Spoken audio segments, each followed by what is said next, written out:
Welcome to something to talk about. Really loud. Welcome to something to talk about.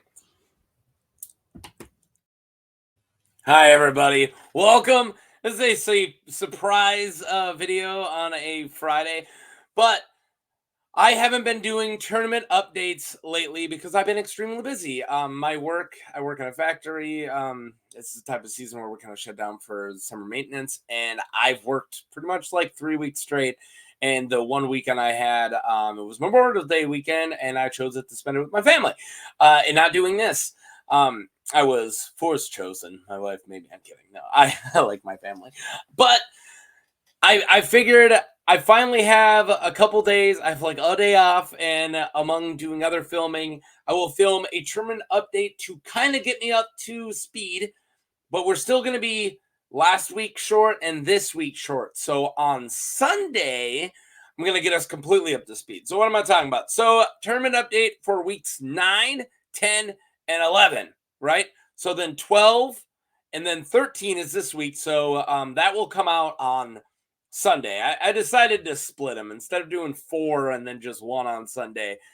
I'll do 3 now, 2. So I wanted to. I kind of contemplated, how do I determine updates? Should I just like do a really quick one and kind of keep everybody up to date? But I figured you guys deserve the same quality I was giving for other ones, and people would be like, "Why does Dorne get a shortened update?"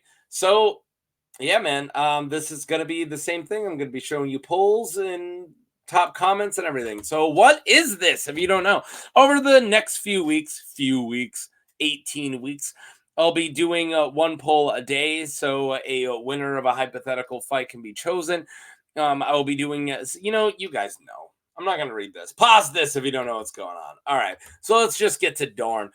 So this is our Dorne bracket. So this was, week 9, a couple weeks ago. And yeah, so let's just get into it. You could see on my screenshot, it was a month ago. I did take these screenshots today. I'm glad that one of these that's later on in the reach bracket didn't flip because they were so close when I called it. All right, so Arya Hota versus Daemon Sand, the Bastard of Godgrace. And yeah, we had Lord Terror to Texas saying Hota, and let's not forget his Ashen Iron wife, which is his axe. Would obliterate Sir Daemon faster than an oak leaf splashing in the green blood, which is hilarious because that's, of course, an homage to him killing Arizokart. So Irish Potato Thief said, I'm going with the dude that Oberyn trained in more than one way. If you guys don't know, Oberyn most likely had relations with Daemon Sand, which, I don't judge. I mean, both of them are pretty hot, so I'm just saying. Diego P said Ario should take this one. The training he went through in the Bearded Priest is no joke. He has the skill and strength to subdue the Bastard of Godgrace. Besides, something tells me that that he may just be arrogant as Oberyn, and we know that how fatal that can become. Yeah, he's saying that Daemon might be as arrogant and might make some mix-ups like Oberyn Martell did. So yeah, we see Ario won 88 to 12. So yeah, he moves on. Next fight was Obara Sand versus Aaron Santagar. Since I did this, I did put out an Aaron Santagar video. I wanted my Aaron Santagar video to come out before, but I didn't do any math, so it came out after. But I don't know. If people were like, "Who's Aaron Santagar?" Wait 2 weeks. Then I would have a video out. I have a video out now. Max, who, by the way, you've been showing up to, Max, like right up there with like Diego, Irish Potato Thief, Brody Day. If I forget any of the big commenters, people are gonna get mad. Taryn to Texas. I might say some others, but like, yeah. Max, you've been showing up just like everybody else and giving me a lot of comments. Aaron Santagar has my pick. They say I have a great deal of respect towards the Master at Arms, especially from great castles. Yeah, and that's a huge castle. I mean, it's the Red Keep. Aaron Santagar is Master of Red Keep, Master at Arms at Red Keep. Diego P said, I think Aaron is getting overlooked just because he got crushed by stone at the riot. Yeah, maybe. He was the Master at Arms at the Red Keep. Obara is yet to show any actual fighting skills. She'll have a chance in the next books, but in the meantime, my vote is going to Sir Aaron. Yeah, I guess not everybody agreed with that, but it did get pretty close. This got 355 votes, and yeah, Obara didn't win comfortably. It was actually kind of close. And then Univa's Finest, awesome name by the way. I'm also a big Pokemon nerd. Watch my Pokemon RPGs. All right. Unfortunately, didn't get to see Aaron in action. Probably a good fighter. You don't become Master at Arms for the king for nothing, but we do know Obara's probably got that dog in her, being trained by Oberyn and being 1/3 of Duran's angels. Yeah, she probably got that dog in her, and that's probably why she won. Next fight was Oberyn Martell versus Gerald Dane. I love putting the and it gets people mad, but when I first made this bracket, and I haven't changed it, and I kind of wished I could do revisions. 18 weeks is a very long time. In sense that I'm like, man, maybe I should have had this guy in this bracket. Maybe I should have mixed these around. And I have a few regrets, but it's not going to be my last giant tournament. I'll probably do one again, I've done one before. This is just way bigger, right? So, one of the, what was I going to say? Why was I saying all this? Oh yeah. So one thing that I was doing when, I was putting it together, I was thinking, well, all these little brackets are just 8. So if a good fighter is going to fight a good fighter, right? And if I have more than 2 good fighters, because I'll try to put one good fighter on one side, one good fighter on the other side. So, oh man, that was my shoulder cracking. So the finals would be, competitive, right? But if I have more than one, and especially if there's some thematic or in the fandom things, like when I just thought Oberyn and Arthur Dane at round 1. That's going to get a lot of votes. It's going to get a lot of people mad. And they're going to have to fight each other anyways to move on, right? Why give one of those elite fighters like Oberyn, why give them a stomp for round 1? Why don't we make round 1 challenging for them? And then they'll get a stomp for round 2. And then round 3, which is the finals, would be challenging again. So I did that. And, I feel like a lot of people don't like it, and it's going to come up again. And I'm sorry, and I want you to know, regardless of where these guys were, they most likely would have fought, right? I was just getting the fight right away. They have to fight each other to get out of the bracket anyways, right? So I didn't think there was any harm in it, and it was giving me some really fun matchups I could guarantee, I guess. So anyways, Oberyn and Gerald Dane. The only context we have of Darkstar's abilities is him failing to kill an unarmed 12-year-old. You're right, Chables. Chables the Elgarmancer. Irish Potato Thief. Another commenter on almost every one of these. Oberyn, say her name. You attacked her. You cut off her ear. You killed her. You killed her Kingsguard. I love that. Just Oberyn forcing a confession, just like what he did with the mountain. Say her name. Marcella. Sorry, I was trying to avoid talking about it because I thought I could hide it, but I'm not. I am getting over a cough and kind of a pretty bad cold lately. So if I got a little bit of cough, a little in my last, sorry. You know what happens that time of year, yo. All right. Then Darkstar, hold up. What was that last part? Oh yeah, you attacked her. You cut out her ear off. You killed her Kingsguard. Wait. Hold up. What was that last part? That's so funny. Yeah, Irish Potato Thief killed it. Because Ario killed him, but they're blaming it on Darkstar. I thought that was so good.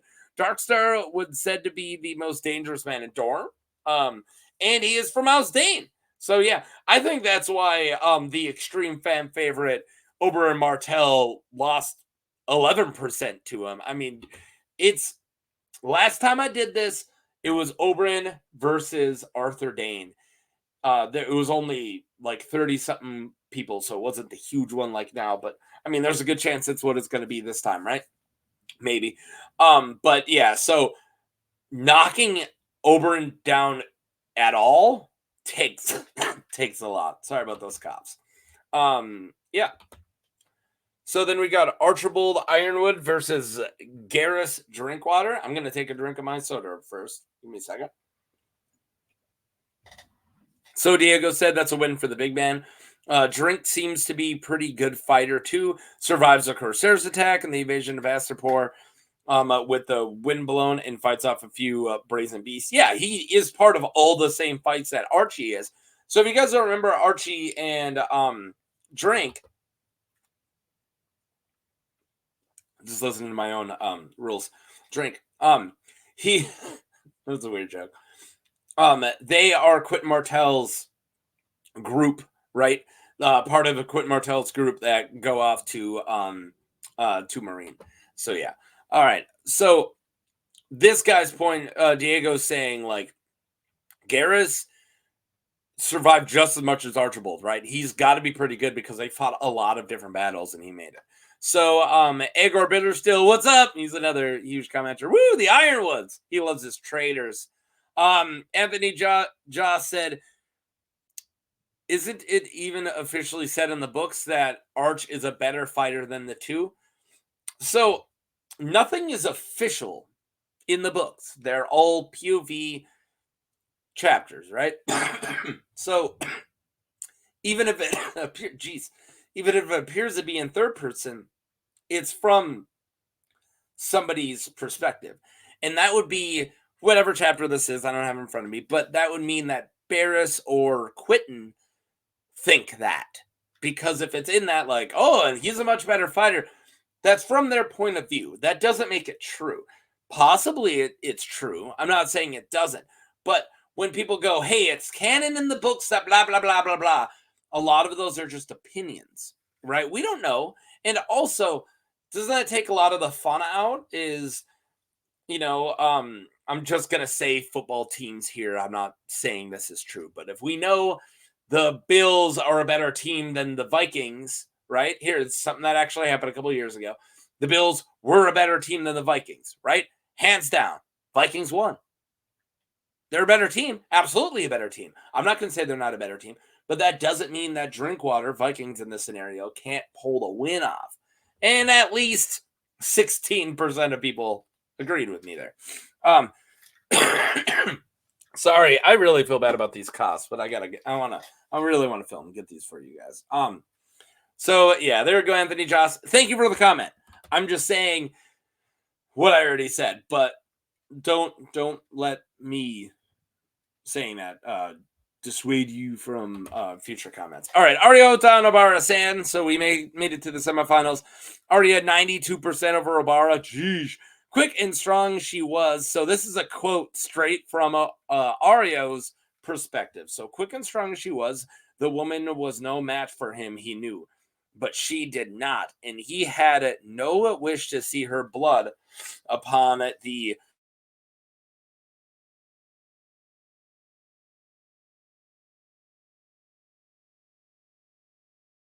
even though that is just a thought and not a fact. Thank you, Diego.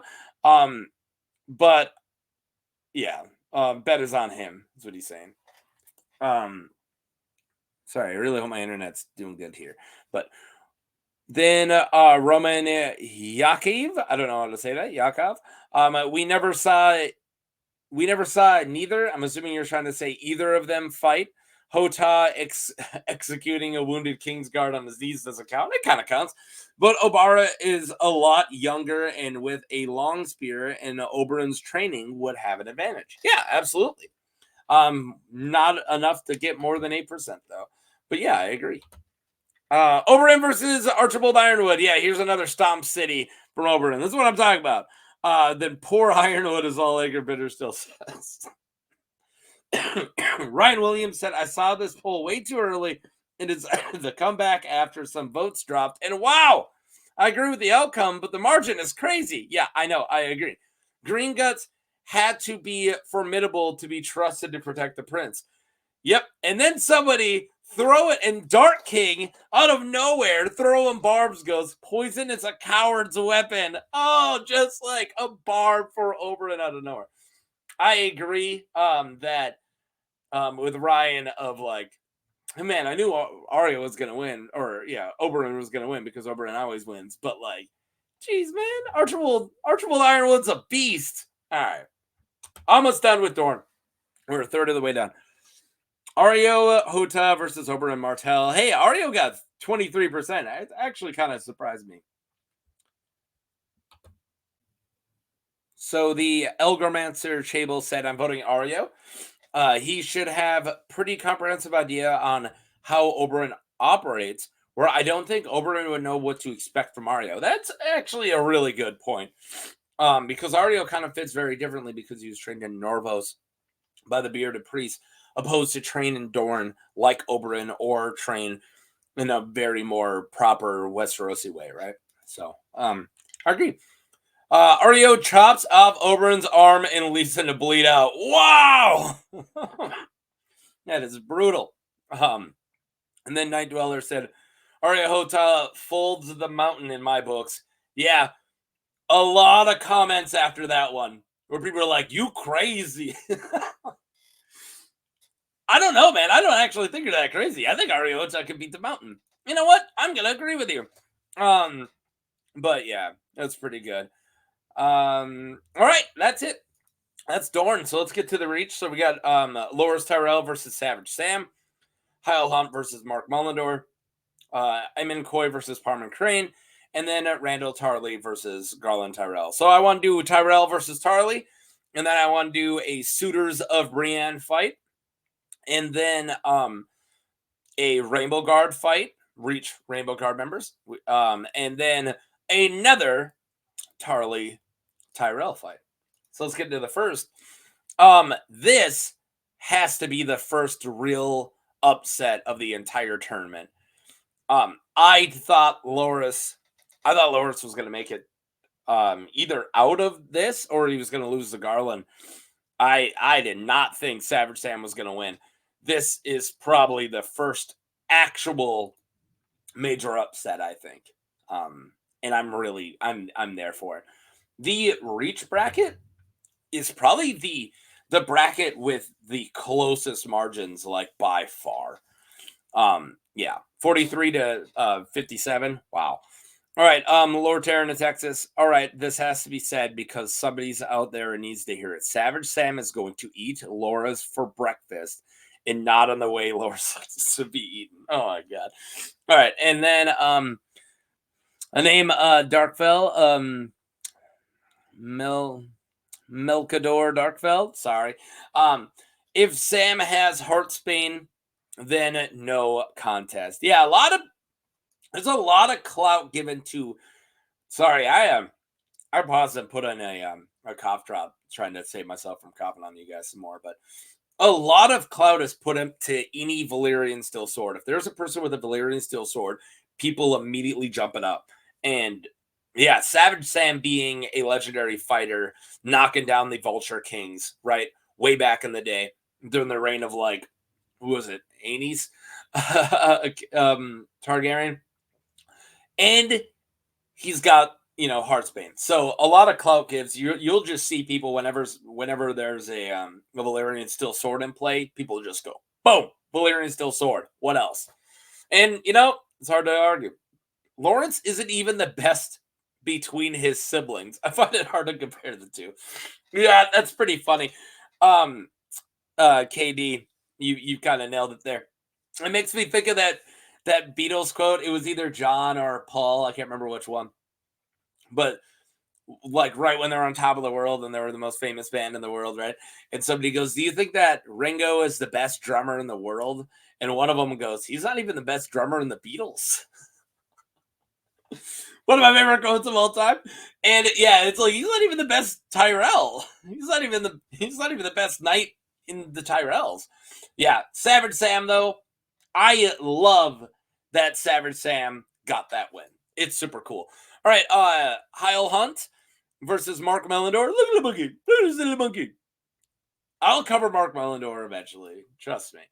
I love him. I already covered Hyle Hunt. I love him too. So Brody Day's like, my boy Hyle Hunt is knocking off another arm. Hyle has entered the fight. It's almost like he's like I know Hyle's not a slouch, but he's like, one of the big guns are here. No, what? Like, Isle's great, but it's not like Jaime Lannister's entered the fight. Robert Baratheon's entered the fight. He's like, Isle Hunt. All right. Cool. I laughed really hard when I read that. All right. I'm 50-50 on this one, Max says. Hyle Hunt used to be a captain in service of Randall Tarley, while Mark Mellendor is a sword to Mace Tyrell. Both seem to be above average, but not quite great knights. Yeah, I gotta agree. And then Bob Roberts goes, "Look at the monkey! Look at this silly monkey!" That's a South Park quote, I'm pretty sure.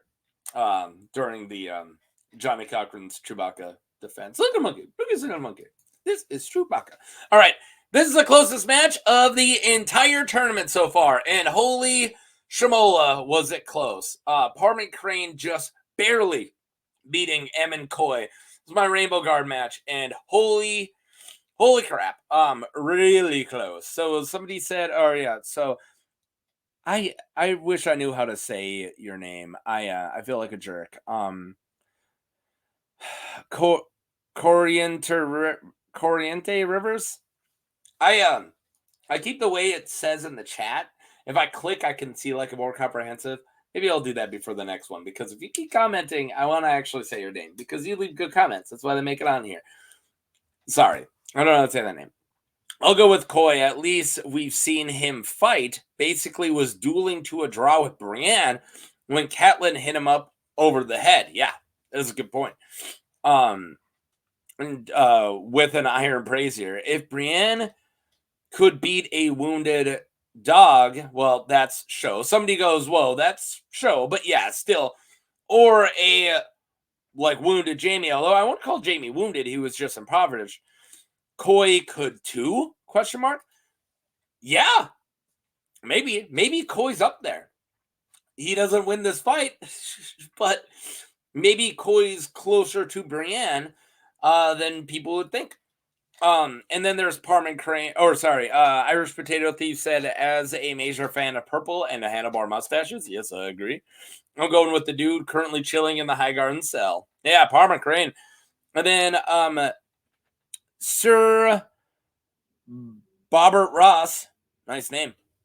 Parman Crane also, because Hyle Hunt calls Emin Coy a rash fighter who tires easily, per the wiki. Okay, so you think that maybe Coy is an amazing fighter, but he's going to tire out right away, and then Parman Crane's going to move on in. Hey, that's apparently what happened, because he barely moved on in and got that win. I love it. All right, Randall Tarley versus Garlen Tyrell. Now we're talking. The Divine Augustus said Garland seems to be a legitimate, decent person in addition to being an outstanding knight. Yeah, that's why I did a video for Tarlin Gyrell very early on, because I love Garland Tyrell, because he does seem like a very decent dude. And then Pancratos, Pancratos, great name. Randall is the better commander, but Garland has clearly been described as a better fighter. Yeah, I can't disagree there. I forgot my name. 88 says Garland trains to fight multiple opponents at once, and several characters hold him a higher regard than Loras. Not saying statements are everything, but considering an emotionally distraught Loras cut down 2 of Renly's Rainbow Guard, barely trying, it is possible to be proclaimed to be a better fighter than him. Yeah. Garland is a top-tier fighter, and I thought maybe Randall, being considered one of the greatest soldiers, although we don't actually ever know how he is in like one-on-one combat, but considered like the greatest soldier in the Seven Kingdoms at the time, and one of the best commanders. And with Heartsbane, I thought maybe he could knock down Garland. And 26% ain't a slouch. He did pretty good. But yeah, Garland is definitely considered the better swordsman, right? Because I believe Laura says he's a better sword, but I'm a better horse. Swords is what's going to win you this fight. Horse is going to knock the other guy off the horse, but you have to go in and finish the battle, right? So, to get out of this tournament, it's melee combat. And I believe it was Loras who just straight out said that Garland was better than him. And as an arrogant of a man Loras says, if he says it, it's probably true. So yeah, sorry Randall Tarley, but there's still a Tarley and there's still a Tyrell, so we're good. And there's really still a Tyrell or Tarley because Savage Sam wallops Hyle Hunt here. Irish Potato Thief said Sir Hugh, I'm assuming he meant Hyle, would end up as a lawn ornament for Savage Sam. I did comment like, you mean Hyle, right? Yeah. Oops, sorry. I make typos all the time. So, which you guys know if you're following this channel. And the lawn ornament thing, that's because Savage Sam tied like the Vulture King up to like 2 posts and just left them out until he like just got picked apart by birds. Super brutal. I think Savage Sam was one of the first characters I ever covered, like really early on. Let's just say Hyle would live up to his family sigil. Oh, being a dead deer. That's sad. All right. Parman Crane versus Garlen Tyrell. I'll just start saying, oh yeah, Kevin Nutzling goes, I'm really disappointed they cut Garlen out of the show. Yeah, me too.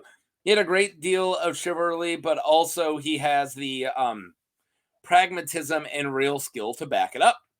It was great how he'd call Loras on his flaws. He also would duel against multiple opponents to have a better chance at a real battle. Yeah, that's like probably the coolest thing that Garland does is when, I think Sansa, but when somebody passes him in the whatever, the courtyard, whatever you want to call it, training, he trains against 3 people always. Like, because he knows in a battle, it's not always one-on-one. That's super cool. I love that.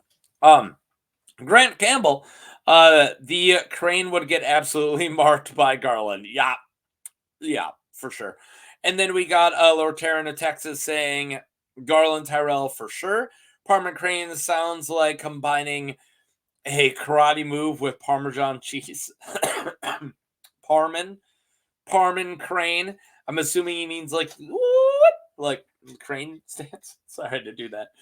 That's pretty funny. Sharon of Texas. All right, now let's get to the finals of the Reach bracket. And Savage Sam put out a good fight, 31%. I didn't think so. If Savage Sam won the bracket, I would have been ecstatic. The fact that he even beat Loras, I was like, whoa! But I kind of knew where y'all were going with Garland. So if Tarly had Heartsbane, it would be a huge advantage. Otherwise, my money's on Garland. He would have a Heartsbane, I would say. The true king, Garland's got this. How is Garland the true king? All right. Cyan Duck. How is he the true king? He's not even in the line of succession, is he? Irish Potato Thief said, don't get a nickname like Savage for nothing. Charlie and 7. All right. But yeah, Garland won that, so he's moving on. We got one more bracket. Oh my God. Drink my radiation juice here. And let's get through the Vale, and then I'll see you guys on Sunday. All right. Oh, sorry. I should show this first. We got Link Corbray versus Bronzion. Yeah, we'll talk about it. Robar Royce versus Chella, daughter of Czech. Vardis Egan versus Timit, son of Timit. And Lothor Brune versus Shaga, son of Dolph. So as you can see, what I did here is I put the best match like I like to do in round 1 up in the corner. And then I just took knights who I knew needed to be in here and put them against Mountain Clansmen. And that's how I put the Vale one together. So, yeah. Terrence of Texas, this is probably the hardest one I've seen yet. After careful consideration, I will go with Link Corbray. He did take down Oberyn Martell in the Kingsguard, though his father had probably already worn him down some by then. Plus, he's probably at least 10 to 20 years younger than Bronzion. Yeah, Bronzion's an older gentleman. And on top of that, Lady Forlorn is thirsty. Yep. Again, as you can see, the Valyrian Steel Sword comes into play when it comes to people's answers, right? Royce's do have a Valyrian Steel Sword named Lamentation, but I haven't heard it mentioned in the main timeline, so I do not believe that Bronzion's Royce gets to use Lamentation.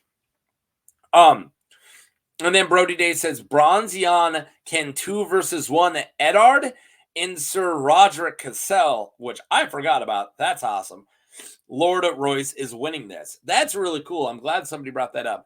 And here we go. J Meds just goes, man, you always put the best matches in round one. I do. All right. I mean, okay, here. How about this? We'll put Robar Royce versus Lynn Corbray and Bronze Jan versus Chella Dodarachek. Bronze would beat Chella, and then Lynn would beat Robar, and then they would fight. Why don't we just do it first? Let Robar get a win. Did Robar get a win? Yeah, Robar got a win. He beats Chella Dodarachek. I was actually kind of surprised by the lack of love the Mountain Clansmen and I get it because it seems like a lot of the voters put a lot of effort on the fact that if you are classically trained and if you are wearing armor, and even though the Mountain Clansmen get a lot of kills under their belt, especially Chella, it's not ones that count, right? Because it's not against trained knights. And a lot of people go, dude, these guys spend their entire lives just hiding from the knights, right? So of course they're not going to win. And I see that. Robar is somewhat a famous tourney knight and is described as a skilled swordsman. I'm going to go with him. Heil Hunt estimates Brienne and Emmon Coy to be equals and Robar to be twice as good as these two. Although Hunt's probably off. Yes, I do believe he's a little off. It shows that knights know him and hold him in high regard. That's really notable still. Irish Potato Thief says, Chella happens to have 46 ears on a string around her neck. 46 ears belong to 46 men who she has left alive to avenge their need for hearing aid. I don't know, y'all. But Robar isn't exactly something magical. Sure, he's a decent in tourneys, comes from a noble house and is castle trained, but he is more of an intriguing character than a master swordsman. I think Chella is capable of having a match with Marcella's Feng Shui ear style. What? Feng Shui ear style. That's funny. Yeah, Chella and 6. So Irish Potato Thief gave it to Chella, which 15% did. And then is it boying?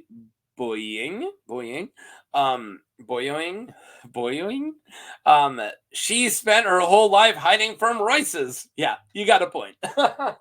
Yeah, the Mount Clansmen just hide from Royces. You think that a Royce is gonna lose? Okay, you got a point. All right.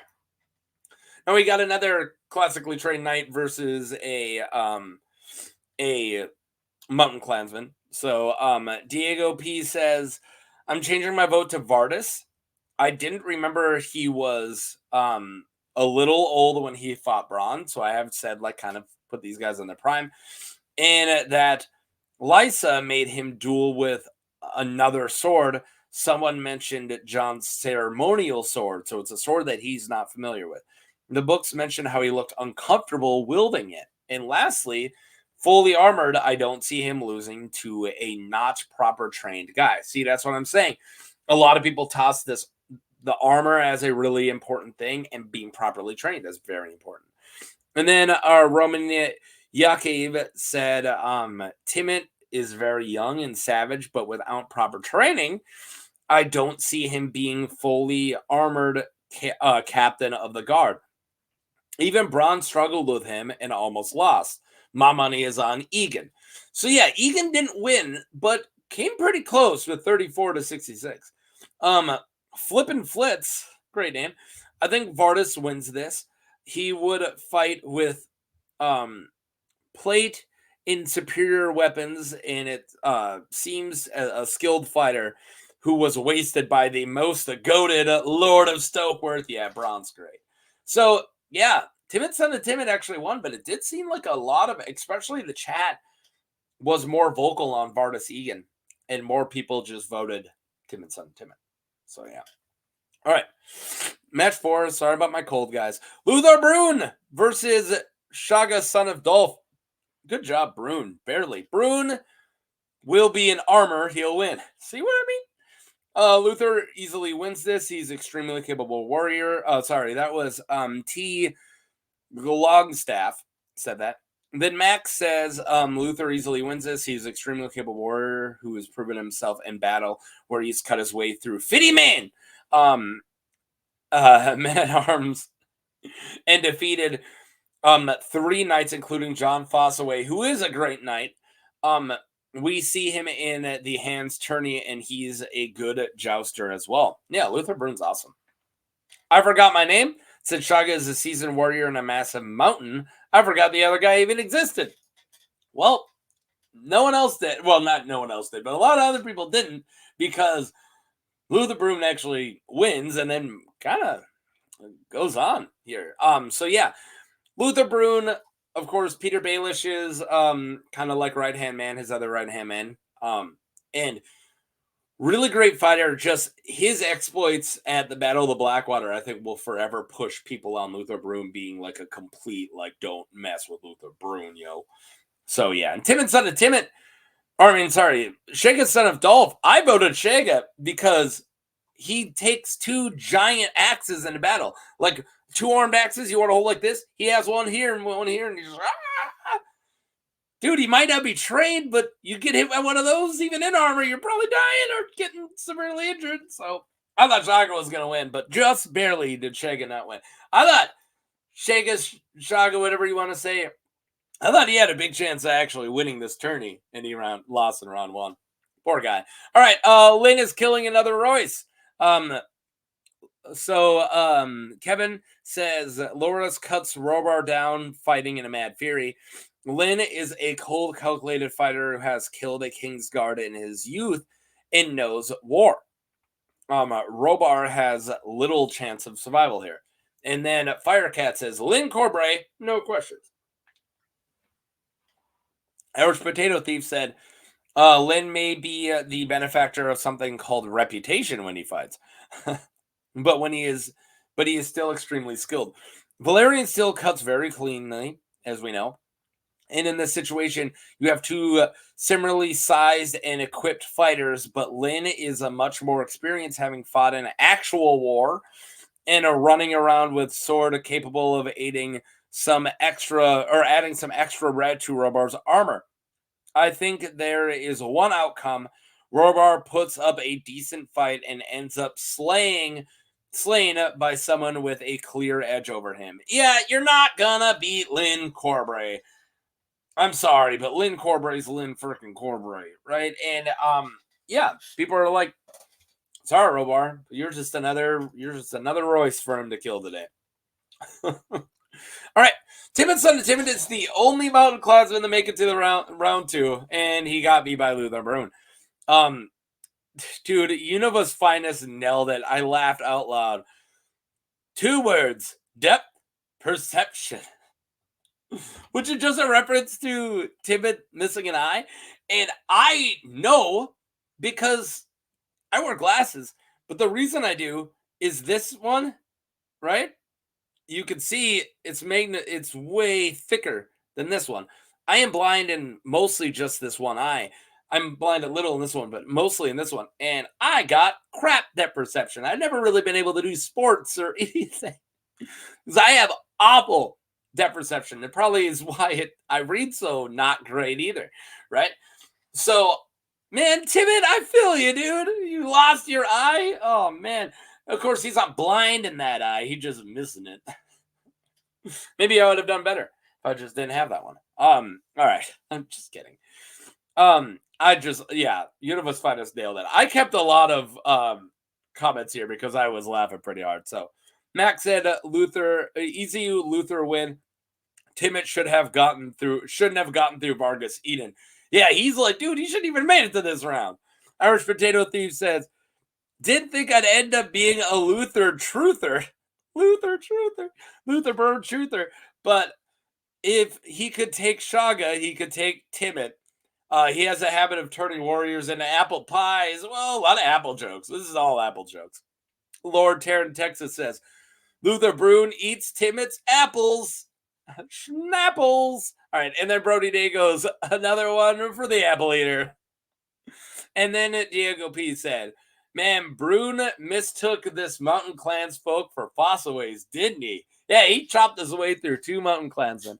All right, so here's our final one for the Vale, and then let me upload it so you guys can watch it, right? So we got Lyn Corbray versus Lothor Brune, and holy crap, Lothor made it through those mountain clansmen just to run into a Valyrian steel buzzsaw. He lost 9%. So let's look. Bronzion put up a better fight than him, and where is it? There it is. Robar Royce put up a better fight. So Lothor, according to everybody here, was the easiest fight for Lyn today. Holy crap. Closer than people think. Yeah, I agree. I think that Lothor should have been a little higher up. But a betting man would still take Lyn Corbray. Yeah. It's been a good run for Brune. He single-handedly took out the Mountain Clan's top warriors. But Lady, so this is Brainy. But Lady Forlorn is thirsty for some apple cider. And some people are like, he doesn't have it. He's not a Fossilway. It's like, no, I'm sticking with it. It's funny.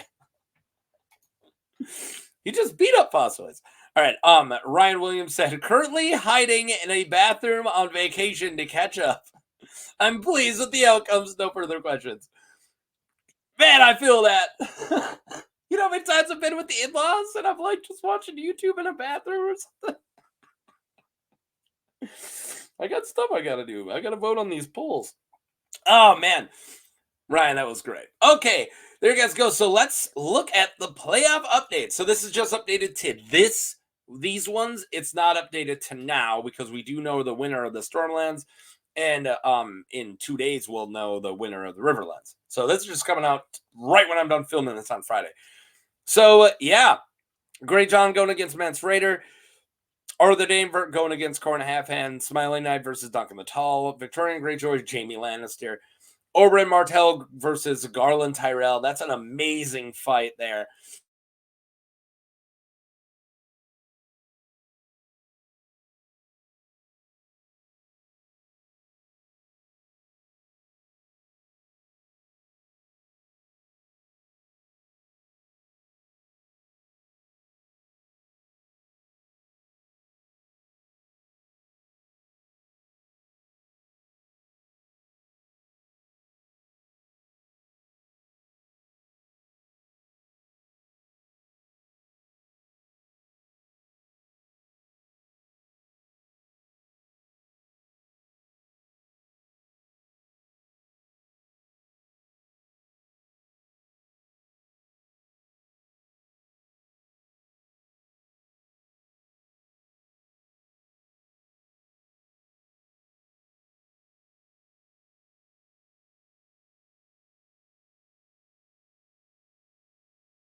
My computer died. All right, I'm back. Okay. Where was I? Yeah. So, Oberyn Martell versus Garlen Tyrell is going to be great, and then Lyn Corbray versus whoever wins the next one. You guys know if you're following the polls.